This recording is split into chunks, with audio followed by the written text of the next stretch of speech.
This is the Bronx Project Podcast. I am your host, Mirez. And I'm your host, Earl Grey. And we back in this motherfucker. We are back. Wow. We're recording July 1st, 2018, live from Throg's Neck. Live from Throg's Neck, New York, which is in the Bronx, which is next to Queens. The Bronx Project Podcast. Yeah. Where the fuck else are we recording? Exactly. We're recording in my room in Earl Grey Studios in the Bronx, New York. You want to give them your address? No. No, actually, that's really bad. For a live studio audience. In front of a live studio audience. I wish. That's how we made it. Not in your room. No, not in my room. Yeah. Live studio audience in front of two other people that can fit in here. It's hot. Damn, it's hot. For two people sitting on his bed because we don't have seats. No. I don't have enough seats for anyone you else. Sit on the floor. Yeah, you guys gotta like crisscross applesauce and this shit. Indian style. Indian style. Is that like politically correct? It never is, but they never corrected it, so technically not politically correct. This week's... You just said oops. It totally undermined it. Oops, Indians, Native Americans, woo. This week's beer of the week is... I guess this is America. Peroni. Peroni. Oh, don't get Nastro it confused. Azzurro. Yeah, Nastro Azzurro. Birra Superiore. It's Italian. It's what kind of beer is it? Like a lager? Like It's a pale lager. Yeah. Yeah, it's a pale lager. It's a pale lager.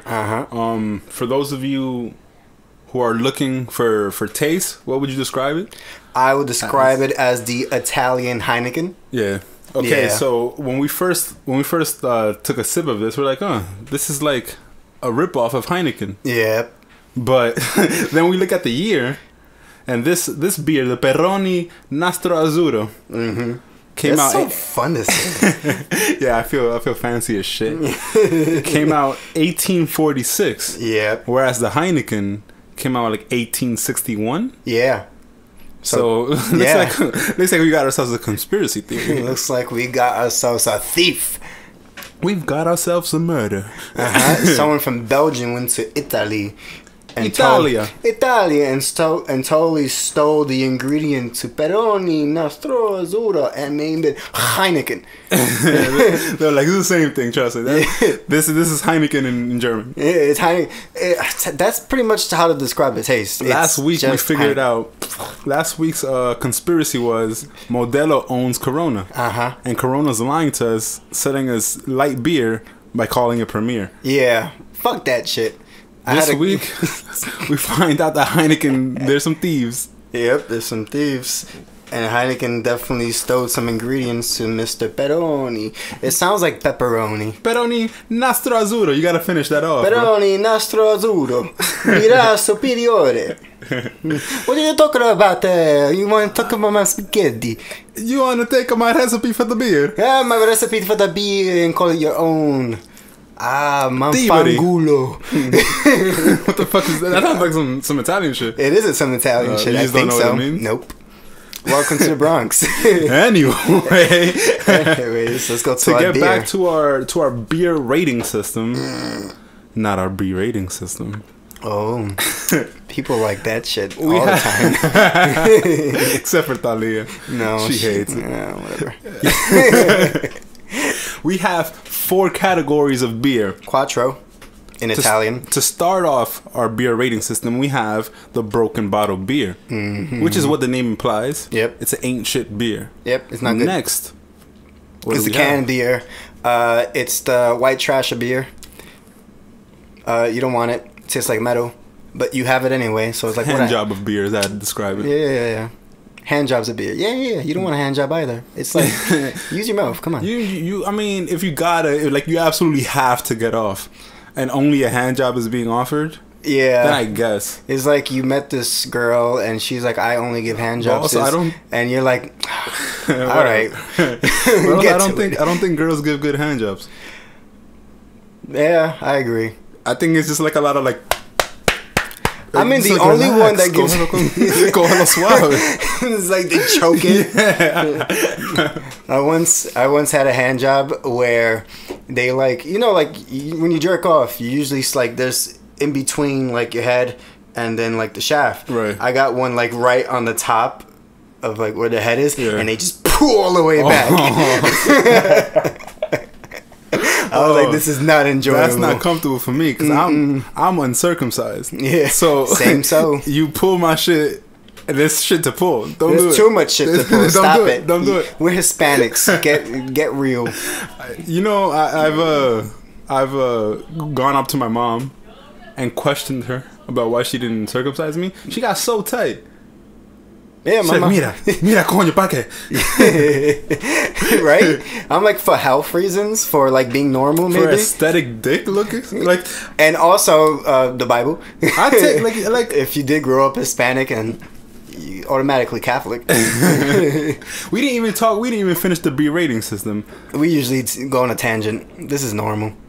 Whatever. Well, you said the canned beer, right? Yeah, hand job. That's the hand job of beer. Uh-huh. The third on the list is the bottled beer. Bottled beer, which this is technically a bottled beer because it's in the bottom. It's the blowjob of beers. Yeah, we're getting closer. Yeah, you like blowjobs.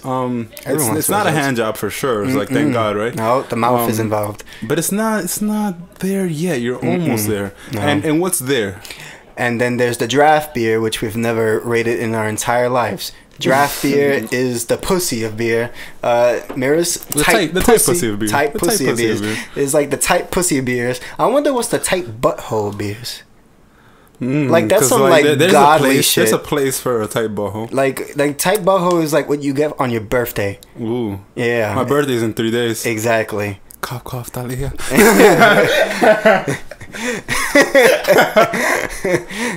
To get to the system. Let's get to the system. What is your rating? Shit. I was gonna ask you first. No, I'm asking you. Always ask me. I know. Why ruin something that works?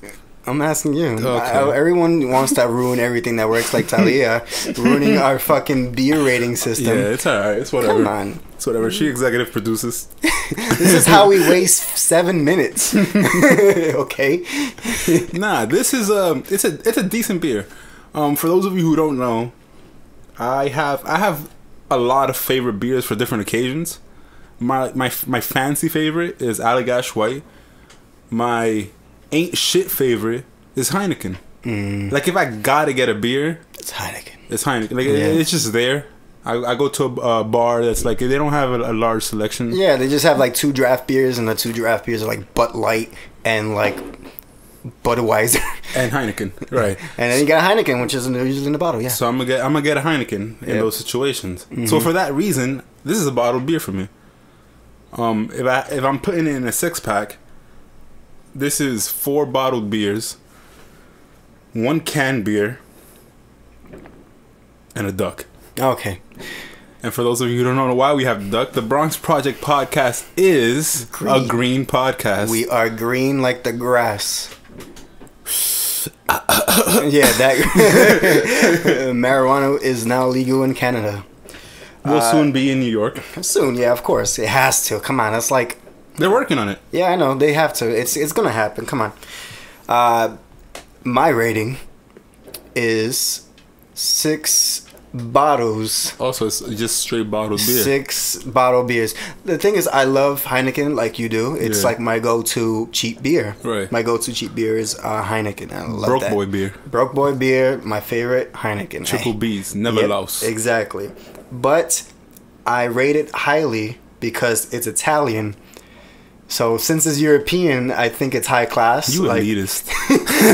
So my brain is already making this like biased assumption that since it's Italian, like what are good things from Italy?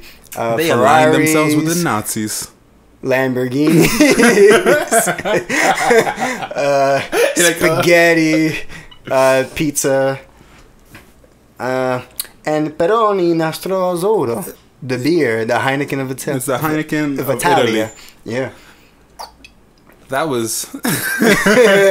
Nah, I think I liked your rating better than mine for this one. I'm not even going to front. Come on, you got the duck in there. I gave it a can. And now I'm wondering if the can was justified, because it's a decent beer. It's a good beer, yeah. Whatever, man. Like the thing is, no one knows about this. This is a sleeper beer. Yeah. I call it like like in the Joe Budden podcast, they got sleeper songs. Yeah. We got sleeper beers. You got a sleeper beer. No one knows about Peroni Nastro Azoro. But let's talk about something that everyone knows of. What? This Friday, I guess 2 days ago now. Yeah. Drizzy Drake, which we've been talking about him for the last couple of weeks. Yeah, it's been like a hot topic. Like the past episodes, almost all of them. Drizzy Drake released Scorpion. Mm-hmm. And to mixed feelings. Some people loved it. Some people hated it. Some people hated that they loved it. Some people loved that they hated it. I mean, that's actually probably the most honest thing, is that a lot of people were not comfortable with the album, but they were like, well, at least we got a Drake album. Yeah, it's like, it's just another Drake album. And we're gonna go through a bunch of different ratings, but first I want to ask your 1 through 10 rating. 1 to 10 rating. I'm not gonna give you a 1 to 10. I'm gonna give you my favorite albums, definitely. No, I'm talking about like the Scorpion. Oh, like 1 to 10. Yeah. You're right. Yeah. That's right. There's too many songs. Yeah. You ever heard of like there's too much of something? Oh yeah, this album, for those of you who live under a rock, has 25 songs. It's 2 albums. Yeah. So I'll say the first album has 12 songs, the second album has 13 of them. Okay. Yeah. How do you feel if you're rating both albums as one, as I know we've discussed it, I know you do. What do you rate this album? I rated it a solid 6. 6 out of 10. 6 out of 10. It's not bad, nor is it the best thing he's ever come up with. Right. Honestly, it's another album. He put out an album and that's it. He put out a classic Drake album. He's Drake. He's not a bad artist at all, whatsoever. We can all agree that he's a very talented musician. He has a lot of ideas. He's very talented, very artistic. That's the album. Yeah. That's it. He's a rapper in one side, and then the other side, he's just like, I'm all pop and shit. For me, I see. I'm gonna give you 3 ratings, number wise, because the opposite of you, I see it as 2 separate albums. Yeah, because that's how it's built. Technically, it's built as Scorpion, but A side, B side. A side, I thoroughly enjoyed actually. A side, for those of you who know, I'm a big Drake fan. I'm not the biggest fan of his decisions. I'm a big Drake fan. But I honestly was never the hugest singing Drake fan. Neither was I, actually. I think Drake serves more as a rapper. I don't know. I always personally. I like his melodies. I totally agree. His melodies are fantastic, but when the whole song is melody, it gets a little redundant to me. Like I said, one of my favorite albums was Nothing Was the Same, which was blended. Yeah, it was very much blended, but it was also very heavy on rap. It wasn't trappy like the album after. If you're reading this? Yeah, it was just him rapping like he did all the time. Right. And it wasn't much poppy. That's why I appreciate the A side of this. It starts off straight up him just bars. Right. And I like that. He's not trying to go in. He's not trying to get in your face. He's giving you he's giving you good music. Yeah, giving good music. He's just telling a story. He's just talking about his life. So for me, side A is I'd give it an 8.5 out of 10. So I enjoyed it. There's 12 songs. I can listen to 10 of them. There's maybe 2 songs that I'll give them a skip, and those 2 songs are God's Plan and I'm Upset. Yeah, that's the Big Boy albums. Those are the singles. Yeah, so I skipped those 2, but every other song I can listen to. I actually did the same. I skipped those 2 songs because I've heard them too many times. Like, stop playing them. Come on. Yeah, I don't. We were even gonna do a parody of I'm Upset. I'm upset. I'm upset that they're playing it too much. Honestly. But then side 2, I'd agree with you and I'd give it a 6 out of 10. And not because it's bad. Ratchet Happy Birthday, I could never listen to that song again and be fine. I'm mad that I listened to that song once. It's funny that's one of the most popular songs out of this entire two-sided album. That's crazy. Like everybody, like if you go through social media and you go through people's stories, they're always posting about Ratchet Happy Birthday. I could never listen to that song again. It's Jaded, not that good. Jaded, I actually liked from that album. Like, I give it a 6 out of 10 because there are some songs that are decent. Yeah, little gems. There's one song, I think it was Jaded, that I actually really liked. Nice for What. When it first came out, I liked. I skip it also because, you know, singles. Mm-hmm.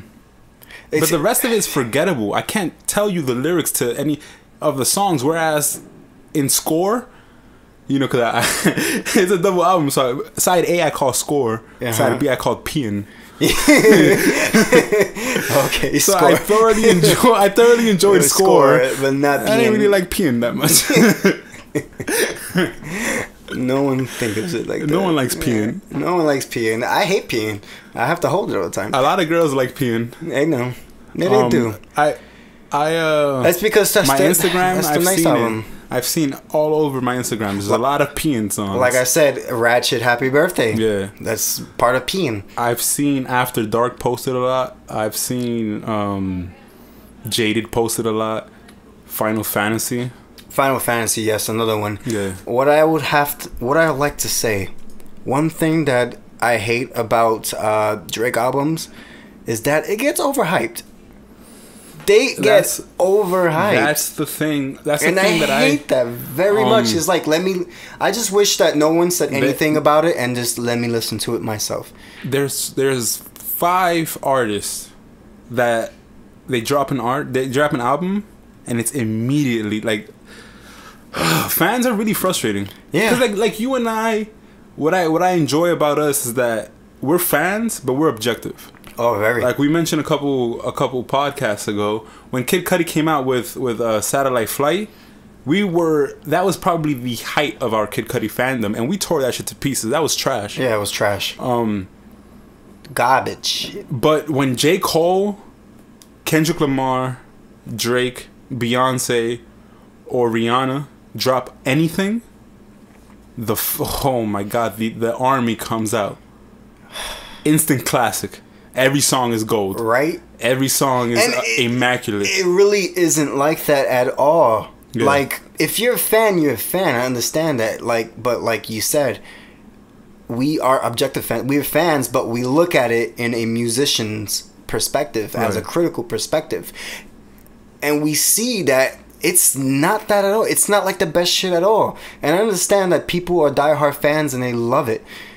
I can't. I feel like when I see people overhype it, they ruin the album for me. Like if Scorpion wasn't overhyped at all, I'd probably enjoy it a lot more. 7.5. Yes, I'll probably give it 7.5 instead of a 6. A solid 7.5 because I probably wouldn't have heard the singles, and I listened to all the singles because of the radio's overhyping it, because of all the people overhyping it, and even Daphne's overhyping it. She was overhyping Nice for What, which I didn't enjoy at all. I enjoyed it like twice, and then that's it.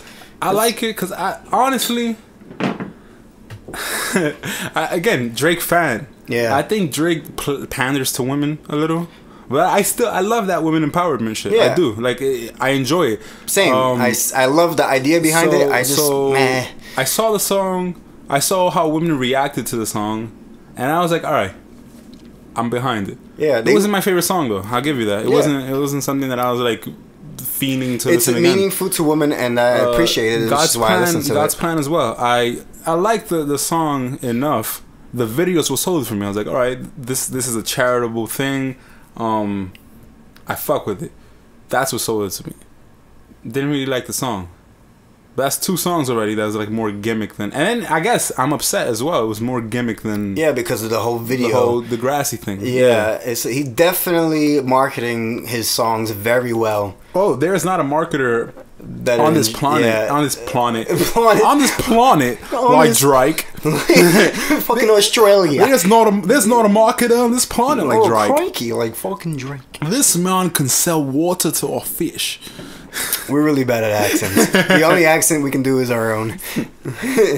And occasionally a New York accent. But I want to ask you a question before we get off this Drake topic. Cause I really feel like we spent a lot of time on Drake. We always do. I hate it. and we've done this for Kendrick. We've done this for Kid Cudi. We've done it Kanye. For Kanye. I want to do it for Kendrick one day. I don't think we have. Probably the first season. But the first season was like a blur to me. It was like I was drunk for most of it. Beer of the week. Beer of the week lasted too long in those episodes. But okay, so what we're gonna do now is we're gonna rank the Drake albums from. Do you want to do worst to best or best to worst? I'm gonna do worst. I guess worst to best. Worst. Motherfucker never loved us. Yeah, you know you don't know now. you ain't had to scrub J's with the toothbrush. Shit. Niggas still playing that song aged really well. It did, but I got into the song because I was making fun of it. I made fun of it too many times that I got into it. When that song came out, I did not like it. I did not like it. Exactly. I was like, why are you trying so hard, bro? And then sometimes I listen to the song. It comes up a lot when I'm in the gym. Mm-hmm. That shit hypes me the fuck up. Niggas still playing my old shit. But yo shit, it's like the police asking us questions. Nigga, we don't know shit. I'm probably gonna get in trouble because flexing. I'm still flexing. All right. But worst to best. Worst album. Worst. I can't stop. I really can't stop saying that. Views.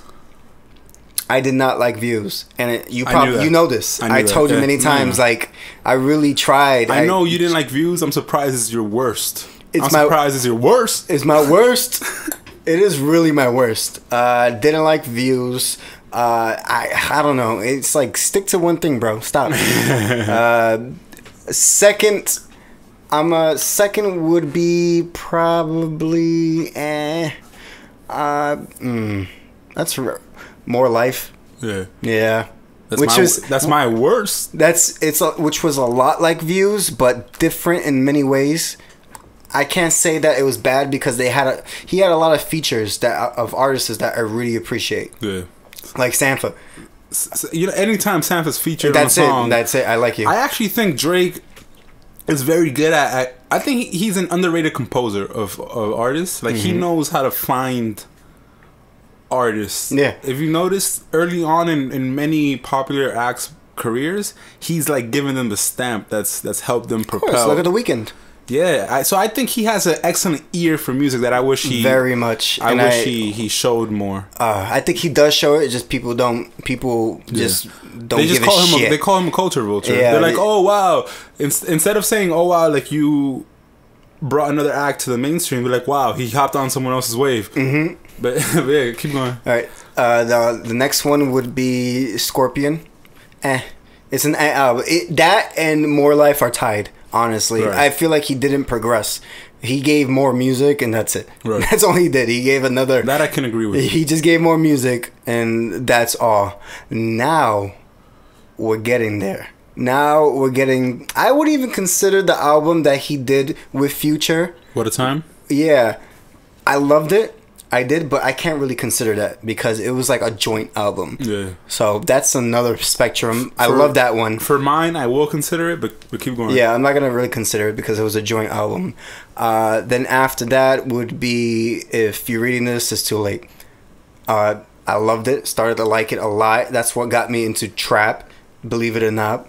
Like, I appreciated it because I can actually understand Drake when he raps, despite a lot of other trap artists. Also, If You're Reading This, Is Too Late got me into What a Time to Be Alive, which made me appreciate that album more. But like I said, I'm not going to consider it, so fuck you. After that, Nothing Was the Same, which was my favorite personal album, but if I'm rating it based on his albums, like him being good as an artist, that's next in line. All right, so you already know my opinion on that one. Not gonna include his mixtapes. So now you have Thank Me Later and Take Care. Thank Me Later comes next. It's like he's coming up. He's up and coming. We understand that, but Take Care is his best album ever. And I feel like the entire world, besides you, I agree, can agree that Take Care was his best album ever. I think people argue that Drake doesn't have any classics, as like, can he be the best of all time? Can he be one of the greats if he doesn't have classics? I actually argue that he has 3. Take Care is his classic. Take Care, Thank Me Later, and Nothing Was the Same. Mm-hmm. Like, anyone could listen to any song on that and will find enjoyment in those 3 albums. They stand the test of time. Yeah, of course. What are the categories that an album needs to check off for classic verification? Classic verification. You can listen to 85% of the songs, right? Yes. You can listen to most of the songs on that album without a skip. You can listen to it even 5-10 years after. Durability. Durability. It can be old, but you can still listen to it like it came out yesterday. Commercial sales. I guess you can include that. For classic. If you're going to categorize classic. Personal sales don't matter. But for classic, as far as a generation goes, then definitely commercial success and radio plays. Mm-hmm. I would say, like, if you listen to it still, like, I can still listen to a bunch of Tupac and Biggie Small songs, like Notorious B.I.G. when I'm driving around. Right. I still hear Eminem songs. 50 Cent still plays. Those are classic artists with classic albums. I still hear some of Drake's stuff. Right. You can still play. I still hear Best I Ever Had sometimes. Exactly, and that song is an immediate classic. You can dedicate that to any girl. Literally. Yeah, literally. But yeah, there you go. To go for my worst to least to best. He needs to have a best. He needs to have a best or something. Yeah, like, but no. All he is worst. Motherfucker never loved us. My worst is More Life. I love that segment. More Life. It's not that I didn't enjoy it. It's that, like, when the album came out, I was listening to it just because I wanted a new Drake album. Yeah. You know what I mean? Mm-hmm. So it came out. I don't go back to listen to it. Which is, again, I'm a pretty big Drake fan. So it's rare that I don't. I still listen to Nothing Was the Same. Mm-hmm. I listened to Underground Kings while I was working out. Yeah. And that's from Take Care, for those of you who don't know. No songs from More Life. Not one. No. Same. I totally agree with you that, like, not one song have I gone back. Probably 4422. Yeah. I listened to 4422. And he wasn't even in that song. Drake wasn't even in that song at all. It was just all sample. And I listened to that. Yeah. I love that song. Besides that, none. Go ahead. So More Life is the worst. What a Time to Be Alive, which I told you I would rate, is my second least favorite. There are some songs that I enjoyed. What a Time, though, to me was a Future album featuring Drake. Yeah. And you know that my theory as to the whole Quentin Miller thing is that he hired Quentin Miller to, like, teach him how to do trap music. Yeah. And this was still him figuring out how to do that. So at times he sounded awkward in those beats, whereas with Scorpion, it's like he's basically riding those rhythms now. Like, he's gotten a lot better at it. Mm-hmm. And I think that's the point. Yeah. More Life, worst. What a Time comes after. Yeah, it comes after. For me, So Far Gone next. So Far Gone? Yeah, and I really liked it. I don't go back to it as often, honestly. And I'm rating them as, like, which do I jump back to? You know? So after So Far Gone, Views.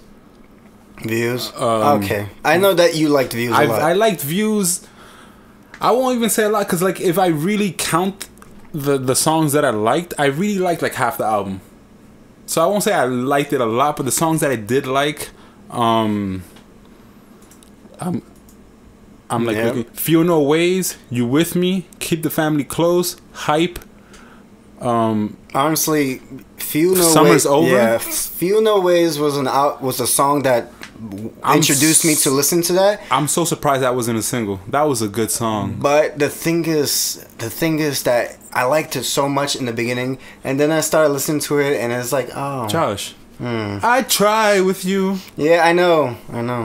This more to life is sleeping in and getting high with you. And that hit me because, like, at the time I was in a relationship with Christina, and that's all I was doing. I was sleeping in and getting high with her. Yeah. I had to let go of us to show myself what I could do. It's personal then. And that just didn't sit right with you. Right with you. I like the production behind the song. That I can say. I like but the production is always, when it's a Drake album, it's fantastic always, because it's 40. That's 40, you know, but that's not Drake. To go back to the rating system, the B rating system of Drake. Next, Thank Me Later. Yeah, it would be. Yeah, that would be next for you. Yeah. Decent song, decent album. Not even decent. Good album. That's good a solid album. That was playing for a very long time. From here on out, for Thank Me Later on, I love all these albums. It's just they have to be rated in a certain order. Yeah, go on. So Thank Me Later. After that, if you're reading this, it's too late. That I thought was a really good album. Yeah. I think that if it wasn't for the Quentin Miller controversy, that would also be a classic. Because I was running through the 6 with my walk. That shit, when that shit came out, dude, I don't know if you remember the impact of that song. My man, I was listening to that in the gym last night. Bro, no, even now, you can listen to multiple songs. Yeah. At the gym. Everything. With my woes. You know how that shit go. Don't fuck with them niggas. They're too irrational. Whoa! I love it. I really do. Next, there's 2 albums left, and it's really hard for me because these are my 2 favorite Drake albums, and those are Nothing Was the Same and Take Care. So I'm gonna just put 1A, 1B. Okay. Because those, to me, I could listen to that album entirely from front to back. I will not get tired. I will not skip. Nothing Was the Same maybe gets the edge because I listen to it at the gym more. Yeah. And like I can't listen to Take Care at the gym too much because there's a lot of don't you go getting married, don't you go get engaged. You know it's fucked up that because the thing is we enjoyed about Scorpion. I'm talking about we enjoyed that first side. Scorp. Shit. I didn't even fucking rate Scorp. Yeah. Or Peon. Hold on. Let me make my point. That it's crazy that we like Take Care, that we love Take Care so much because we liked Scorpion, the first part, because of the rappy part. Yeah. But Take Care was him being mad emotional and just like... It was. Yeah. But the thing is, his emotions were... Like, it was... I loved it. The thing is, that album... stuck to me so much because that was a time in my life where I was also going through probably those same emotions. Marvin's Room, yes, classic. Oh, classic. Take Care, classic. Lord Knows. To this day, that may be one of his most impressive rap performances because he's just going off like. I don't know too many people who can keep up with Drake when he decides that he wants to rap with them. You know what I mean? And then Crew Love, which everybody remembers. You can't not remember Crew Love. And you can always listen to that. People still listen to it now. Come on. Cause I'm loving the crew. Loving the crew. I didn't rate Scorpion, but I will say Scorpion is after What a Time to Be Alive. Okay. So to go back. Scorpion could rise, could fall. The album's only been out for 2 days. We'll see how I feel about it in a month. Listening to it, yeah. You still gotta listen to it. You have to see how you feel. That's, I think, the true test of a good album. Can you listen to it 20 times and it still be good? Can I tell you, Legend of Mr. Rager, I listened to that shit like 40 times when it first came out. Mm-hmm. Every time I was like, ooh, pretty green, but all in my blood. I told you, I don't even smoke weed, and I love that song. You can take off my marijuana smoke. Be on it. Oh my god, that's my point. I'm glad we did that. Those are classics, dude. That's what you call a classic. Yeah. No matter when, no matter what you're going through, it'll get you through that. Yeah. And yeah, so that was that. That was the Drake rating system. That was our Drake rating system. You probably hear that next year when he comes out with another album. And now we're really excited to introduce to you our second advertisement commercial. Ooh. We were very fortunate to be. We reached out to Diesel. Yes, we reached out to Diesel, and then they reached out to us. And they had a new line of jeans that they'd like for us to promote to you. And I think specifically you guys will love it. And yeah, this is for the men. This is for the men.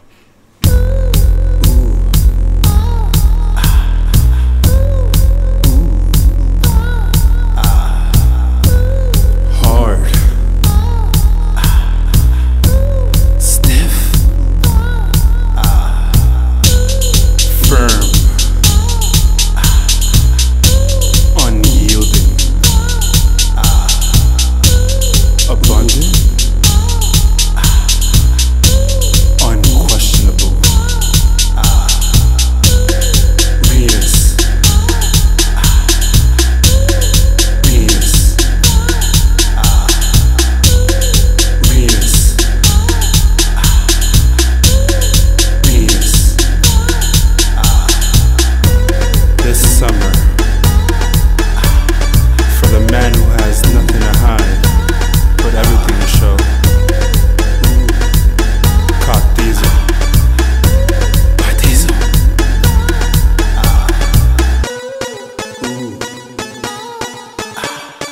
Penis. If you guys didn't know that was definitely a penis joke. That was Josh and I. We were talking about how certain times you wear articles of clothing. Go ahead. They show dick print too much. Too much. Too much. I have 3 pants that show dick prints. A little too much. Yeah. And this is gonna sound braggy. Since I've lost weight, that's been a problem for me. And I don't like it. I don't like it. Because I don't like fucking people staring at my dick. That makes me feel uncomfortable. It happens. On the train, like you be standing, yeah, holding the bar, and a guy is looking at your dick right in front of someone's face. Yeah. Nah, I don't know how the subway is anymore. But that's not the point. Trying to relate, and I'm like, no. Speaking subway. of dick right in front of people's faces, LeBron signed to the Lakers. Oh yeah, we're gonna give you some like first time basketball news in a while. Yeah, we haven't talked basketball in a while. We haven't talked basketball in a while, but this is like pop culture because everyone knows LeBron. Everyone knows LeBron. LeBron's James, culture. LeBron James, an hour or so ago, right before we started recording, news came out. He signed with the Los Angeles Lakers. Yeah, this has been reported for a while. People knew it was gonna happen. Everybody was like spectating. I ain't want it to happen. I'm gonna be honest with you. He was going to. It was gonna happen. Come on, sunny weather. Good. Honestly, I'd play for the Lakers. Yeah, he's gonna be high all the time. LeBron's big on recovery. He is. He's never been injured that much. Speaking of recovery, though, this is a so short segment. We just want to let y'all know. Yeah, we just want LeBron. He's in the LeBron Lakers. is now in the Lakers. We're not happy about it. Everybody that was ever like a big Cleveland fan. Are you happy about it? I don't give a shit. Yeah. I like LeBron. I'm not like a diehard fan of LeBron because I don't like what he does with the Knicks. What do you mean? Oh, like he's like, I own this shit. No, yeah, he definitely. I own this shit. It's like, bro, come on. He chill. definitely daddy dicks us like every time. Yeah, like literally, like boy, you don't like Porzingis, who's like twice the size of him. Yeah. He's like, oh, you don't got these skills. You don't got these skills. He doesn't. He's young still. Give him a chance. Give him some time. Look, I'm very defensive with my New York Knicks. Yeah. Don't fuck with them. Listen, I'm a huge LeBron James fan. Like, you say you're not like huge. Like, I like him. I like him a lot. Yeah. I like him a lot. But I love his points. I yeah. love his sportsmanship. Yeah. He goes in. He goes in. I like him so much that I'm gonna watch the Lakers next year. I think. I mean, you're a basketball fan. Yeah, I'm a basketball fanatic. Mm-hmm. I'm of the unpopular opinion that LeBron James is the best player to ever play. And I know the stats don't show. The stats do show it. The rings don't show it. But also, Michael Jordan had the privilege of having a better team and the best coach of all time. So I think those things that you can't really take those away.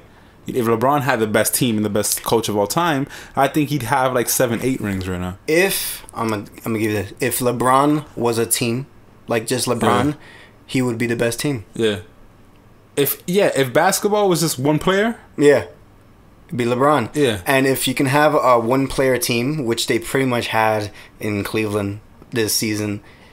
And he took him all the way to the finals. Yeah, he took him all the way to the finals by himself. No one there was doing shit. If you saw the finals, which was a sweep, by the way, if you saw the finals, it was LeBron James running and trying to do his best. And then everyone's being like, "Oh, I'm right behind you, man." Yeah. Cleveland fans were like, "Fuck, we look bad."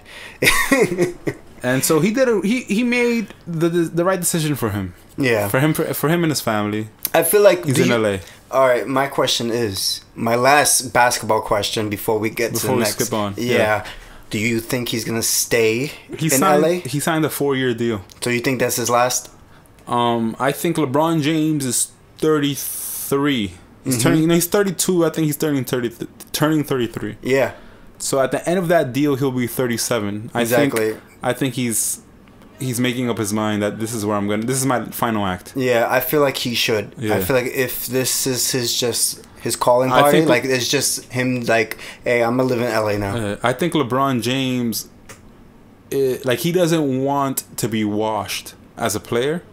So I think 37, at his skill level, 37, he'll still be relatively productive. Yeah, but also on the decline. Also, based on sports, he'll be old. Yeah. 40 42 is when like athletes start to retire. I don't think he's gonna do 40 though. I think he's gonna want to retire with some dignity. You know what I mean? Like I think Kobe's last 2 years were indignous. Like is indignious. I don't know. Don't look at me. One of the words. You were the English major. Yeah. It's lack of dignity. Like, don't worry about it. Yeah. No, I'm dead ass gonna Google it. I don't like being wrong. I don't like being wrong. He's Googling for his pride. Yeah, fuck, I'm on Google Mail. Did you guys go to my Gmail? I went to your Gmail. Large cocks. Don't worry. I subscribe to Large Cocks. COCKDIESEL. That's our sponsor. Wow. That's the email. Come on. He's legit typing it. Indignant. There you go. Indignant. Oh, okay. That's a new word for me. Yeah. So he'll be fine. He'll be fine. I don't think he wants to be like ass though. I don't think he wants to be Carmelo Anthony. If I was him, I'd retire at 37 and I'd just be like, all right, I'm gonna just sleep. He's gonna stop playing basketball and just fall asleep. I think on his 37th birthday, he's just gonna stop. He's gonna die. Imagine. Isn't that the most depressing thing? He retires twice. He retired from the Lakers basketball and life. Why am I laughing about I don't want to wish. I don't want to wish death upon anyone, so bad. Especially not the greatest player of all time. That's an opinion. But speaking of birthdays and the greatest of all time. Go ahead. I let you have this one. I'm not even gonna talk in it. Guys, today's my birthday. Then not today, July 1st. Today, as in the day you're listening to this, July 4th. Yeah, July 4th, which this comes out on. By the time you hear this, I'm 26 years old. I'm very excited. I have no idea what I'm doing. I thought you were going to say by the time you hear this, I'll be dead. I'll be dead. I mean, we don't know. We'll see what happens on July 4th. That's right. Let's see what happens. I'm planning on getting turned. I have no idea what I'm doing. Talia and Josh are in charge of that. I feel like more Talia this time, but we do have something very special. I hate that you call her Talia. That's like I call her both. I call her Talia and Talia. I want to wean you out of Talia. I'm gonna see what she likes better. She likes Talia more. I don't care what you say. I'm gonna say it in front of her, and then I want to see her facial expressions. She's gonna cringe. Nah, I know. My sister also calls her Talia. My mom calls her Talia because she's I would think Dominican. your sister would call her Talia too. No, my sister speaks And like her Spanish is proficient, but she speaks English mostly. And I think that's what Talia. Whatever. My brother also, I think, Talia, but my mom Talia, because my mom's Dominican, like from DR. At least your parents can pronounce her name. Yeah, I don't have parents. I have a parent. Yeah, at least your parent can pronounce her name. My grandparents can't. I wanna for my birthday. Yeah. The only gift I want from you guys is the gift of ratings. Just the gift of ratings. Just go on, tap that 5th star. Yeah, 5th, the 5. Yeah, because if you tap the first one, you just gave us a 1-star rating. No one's done that. Don't be the first. Don't do that shit to me, especially not on the day of my birth. The anniversary of the day of my birth. First of all, his birthday lands on a holiday, so it's a national holiday, guys. Be kind. His birthday is not a national holiday. No. We're working on that. The government. Guys, get on that shit. Once we have our show on HBO, I think by then we'll work on it. Would you like HBO? I'd rather my show on Netflix, honestly. I'd rather Netflix. You know why? Everyone has Netflix. Netflix or HBO. Everyone has Netflix. Yeah, but everyone watches Game of Thrones. I don't give a shit. Listen, I don't care for HBO. You guys can like fucking torrent our shit. Shut up. Shut up. We're trying to like sell ourselves to fucking HBO, and you're here like I don't give a shit about HBO. Now we're definitely not gonna be on HBO, you asshole. What's up, Netflix? You're an idiot. This is your birthday, and you're an idiot. What's up, you're Netflix? 26, and you're like going backwards. I'm still making dumb mistakes. You are. Shh, that's not good business. Oh shit. No, but yeah, by then 5-star ratings won't matter, but they do now. So please go on iTunes, go on Google Play. I don't know if SoundCloud really does a rating system. I don't know either. They don't. Whatever. But just go on that shit and rate our shit. We don't even do anything on SoundCloud. I just post up 2 episodes because we don't even pay for the membership. Shout out to Lipson. Yeah, we just distribute it. That's all. We're distributing. We fancy. Speaking of SoundCloud though. What about it? Oh yeah, that's right. My best friend, my brother in arms. Brother in arms. My heterosexual life partner. Where were you in arms? I got bruises. Oh yeah. Go ahead. Kinky. Nah, he went paintballing. Yeah, and the paintballs hurt me more. Joshua Earl Grey. Yeah. Call him what you will. Released a song yesterday. Yeah, actually yesterday. Not yesterday, meaning that today's Steven's birthday. So 4 days ago. Yeah, 4 days ago if you're like going on that calendar. Yeah. But like yesterday, if you know that we record on a Sunday and I released it on a Saturday. I actually released it on a Saturday. Yeah, Saturday. So it was yesterday. Yesterday, 4 days ago for you guys. Oh yeah. Anyways, go ahead. And honestly, best song you've ever written, if I do say so myself. It's a very good song. I think over the last year or so, your songwriting has taken like a huge step up. And I appreciate that. I think because that was always my criticism of you, and not even criticism, but I think that was always a thing that was like setting you back a little, because the melodies you've always had, the production you've always had, you've gotten a lot better at the production too. The words were like sometimes it was like. Yeah. Let me fix that for you, Josh. Yeah. The last 3 songs that you've produced and put out without my help on the words part. I can't be more proud of what you've done. Like that's especially Distance. Especially bro, I listened to that. I'm not gonna lie, before you put it out, I sent the audio to Talia. We were listening to that shit all night. Yeah. We kept talking about it. It's a really good song, man. Thank you. It's a really good song. Thank you. Talk us through the making of it. The making of it. It's funny because I came out with No Sleep, which came out a few months ago. I think 2 months ago, maybe last month. I don't know when I came out with it. Anyways, I wrote No Sleep because I literally had no sleep. I was depressed. Getting through it. And I was sad as hell, but I was trying to, keep positive. Anyways, I took that depression, made it into a song, and, I was like, you know what? I don't really care about my own feelings based on the song. Like, I have this thing where I want to write a song, but I don't want to put it out because I'm not satisfied with it. And commercially, I'm not satisfied with it. Mirez? Yeah, that too. Anyways, I didn't do that. But anyways, on this project, I'm like, fuck it. You know, I'm gonna do something with the Earl Grey title. Earl Grey to me is my producer name. That's how it started.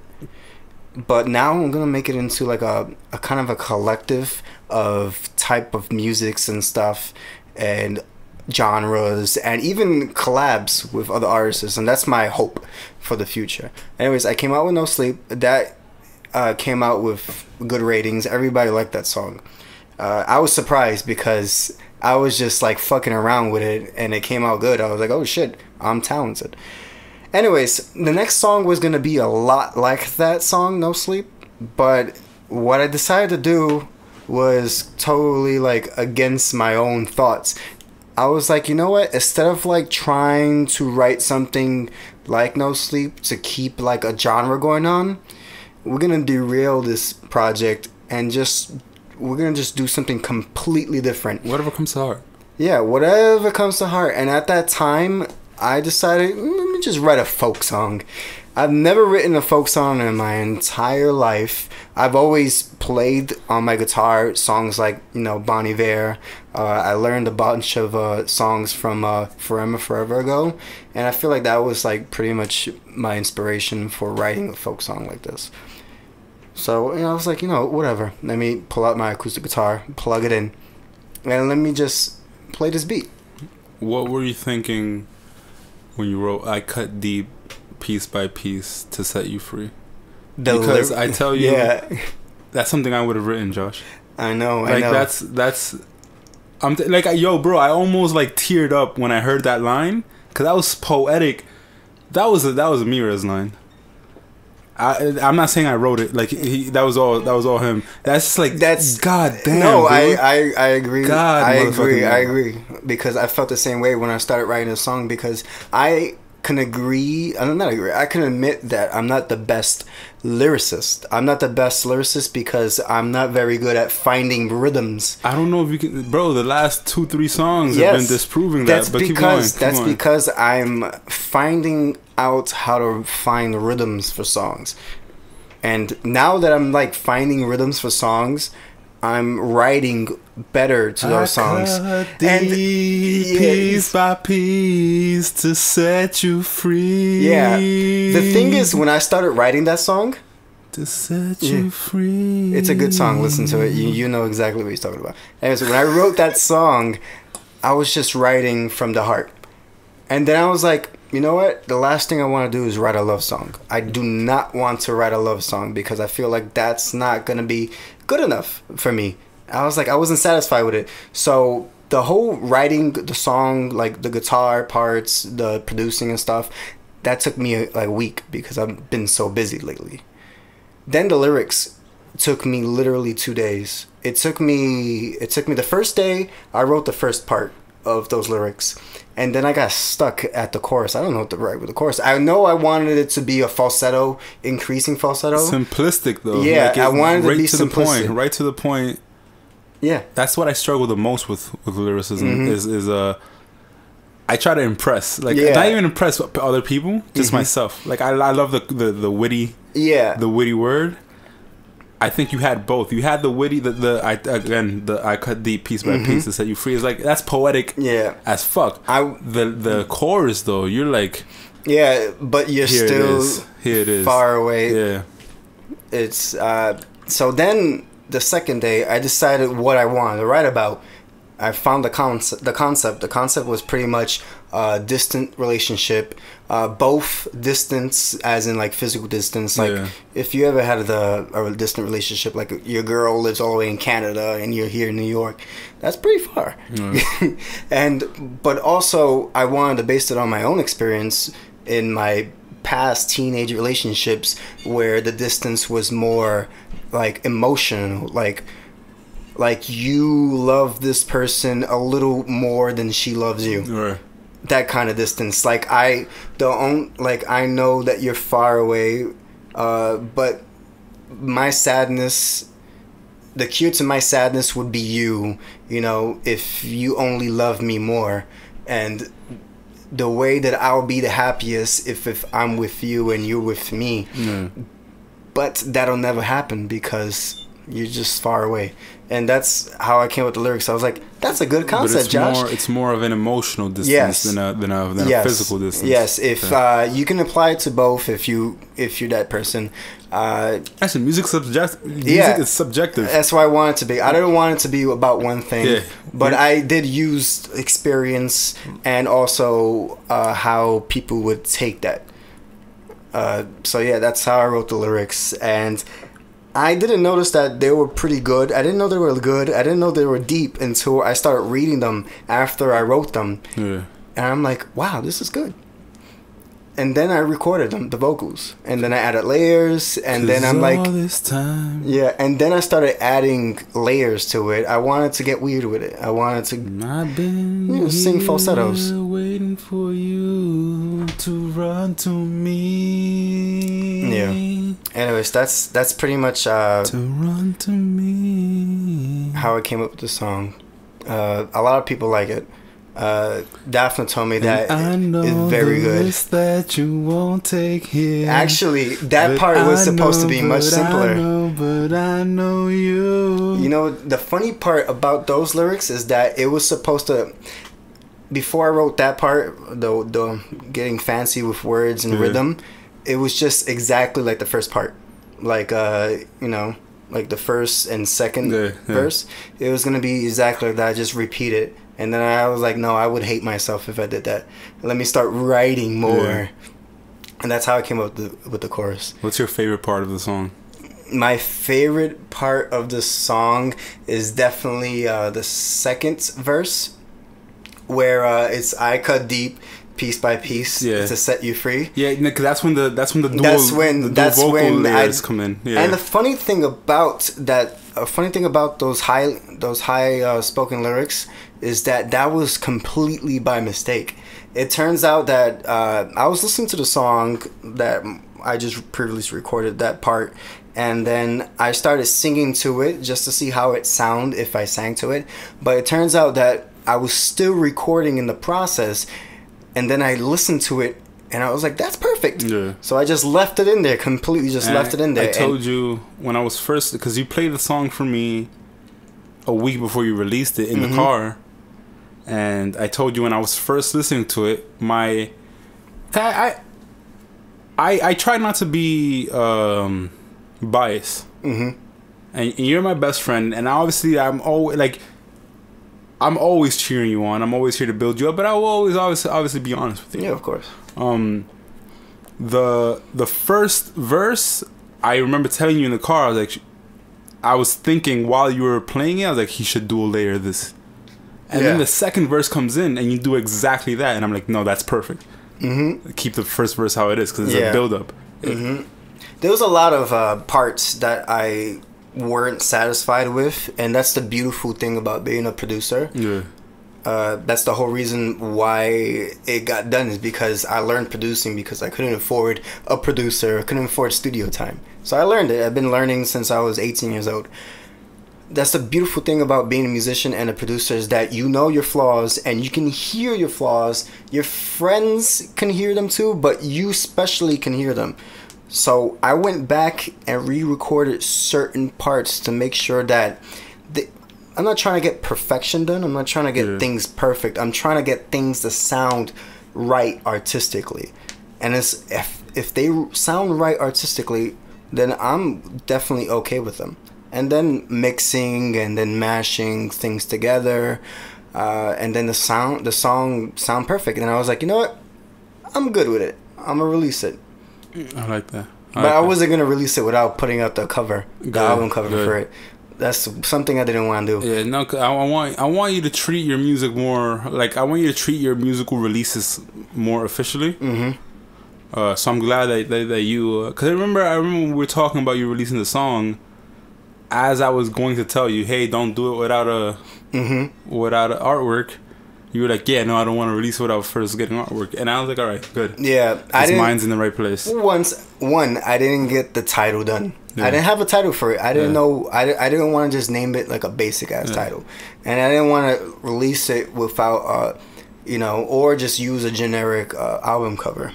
So then I remember you helping me with the title, and I know I wanted to double title it, like like a change in the House of Flies. I was workshopping the titles with Dalia, and she and I both agree. We kind of sort of wish you picked Piece by Piece.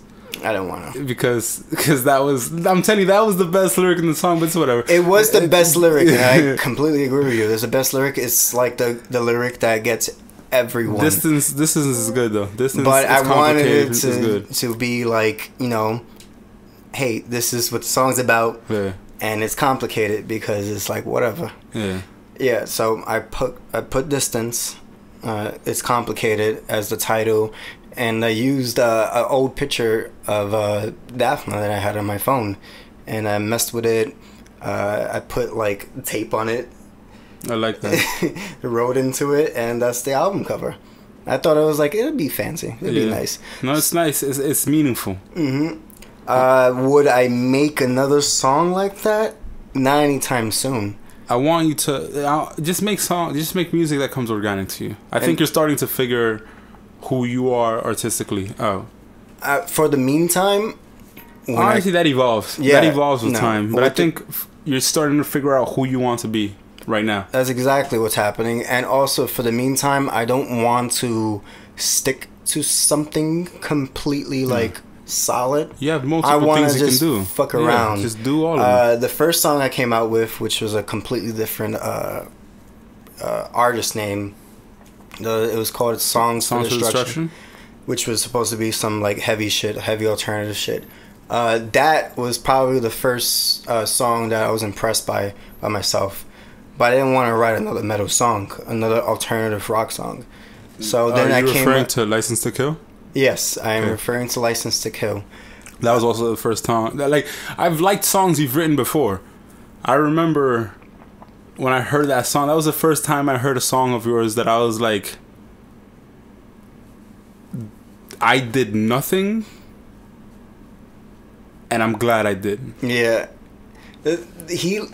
You say this because we are artists. We usually work together. Josh and I work maybe the best together. We work the best together. We always work on songs together. If he has a song coming in, I'm making sure that there's a beat to it. If I have a song to it, he's making sure that lyrics sound good to it. That's our relationship. Josh is the music behind it, and I'm a words guy. Like he mentioned earlier, I was an English major. Like words have always been my thing. And sounds have always been my thing. So it's a perfect relationship right here when it comes to music.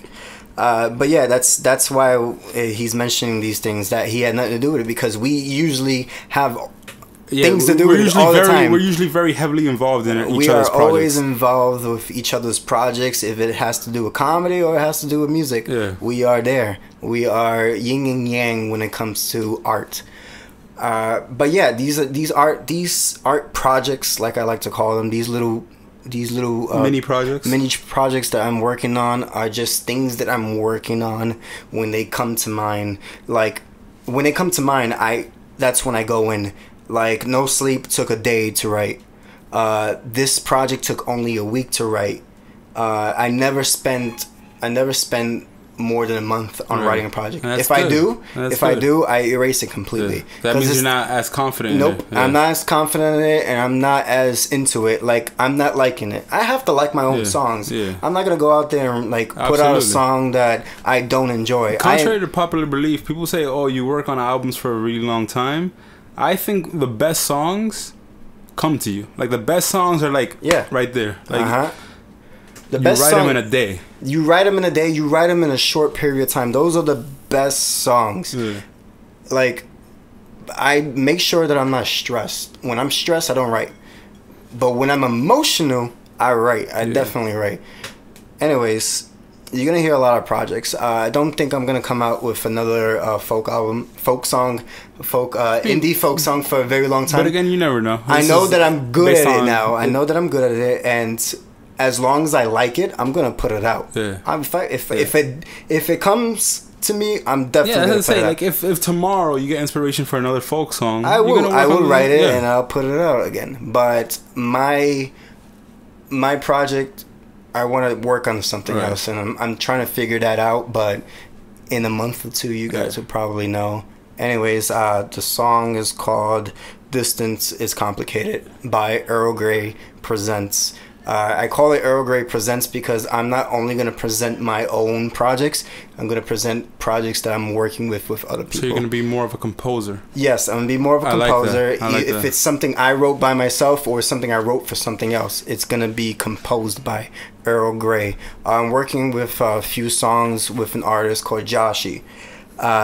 His name is Josh Toledo. He's working with a bunch of creative people, and I'm making a few beats for him, and he's a longtime friend of me. We've been with each other since middle school. Shout out to Josh. He'll be in the podcast one of these episodes when he's ready to promote his EP, his new EP, which I can't say the name of or anything. Yeah. Anyways, it's an exciting project, and it's gonna be great. So that'll be on Earl Grey Presents, but mostly on his page.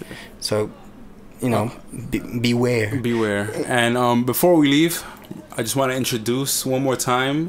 We're going to play the song for you guys. This is Distance. It's Complicated by Earl Grey Presents. And as always, I'm Mirez. And I'm Earl Grey. And we'll see you guys next week.